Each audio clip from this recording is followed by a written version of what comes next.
સેવા માટે માત્ર પૈસા નહીં, ઈચ્છા અને હૃદય પણ હોવા જરૂરી છે. અને આવું સેવાભાવી હૃદય અને મન છે મહેસાણામાં આવેલ બિસ્મિલ્લા હોટલના માલિક, કે જેમણે પોતાના જન્મદિવસની ઉજવણી અનોખી રીતે કરી, ગરીબોની સેવા કરી પોતાના જન્મદિવસની ઉજવણી કરી.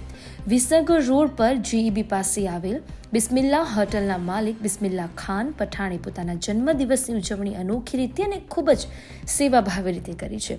અત્યારે શિયાળાનો સમય છે અને શિયાળાના સમયના દિવસે ઠંડીમાં ઠૂઠવાતા ગરીબ લોકોને ધાબળા આપીને તેમને સમાજમાં એક અનોખું ઉદાહરણ પૂરું પાડ્યું છે.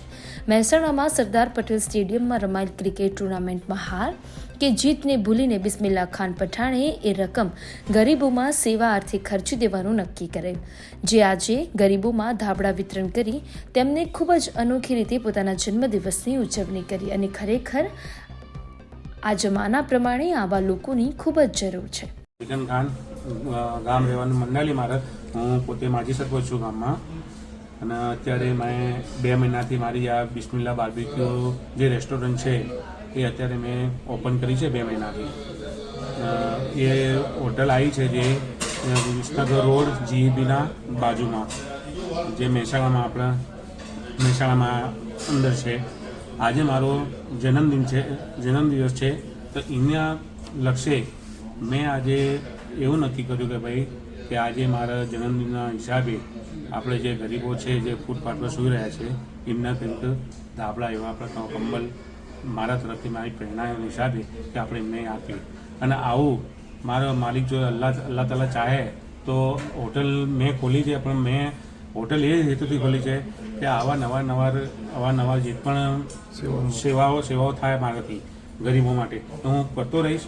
અને આગળ પણ ભવિષ્યમાં મારી કોઈ પણ ગરીબને જરૂર પડશે ને તો હું ત્યાં ઊભો રહીશ. મારું નામ બાબા ખાન ભાભી.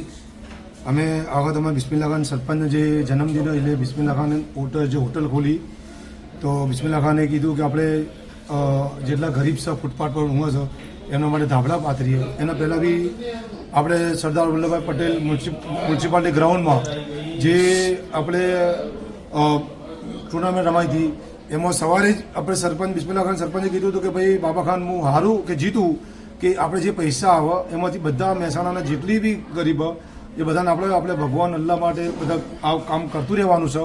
માલિક ખુશ રહે, તો એમની બહુ વિચારધારા સારી છે. હાલમાં મને વાળગાડ ફોન કરીને કહે છે કે આપણે જે હોટલ ચાલુ છે એમાં જે અમુક ટકા આપણે એના ગરીબોને આપતા રહીશું. એને અમે લગભગ 10 વર્ષથી એમના હું કોન્ટેક્ટમાં છું અને એમની વિચારધારા બહુ સારી છે.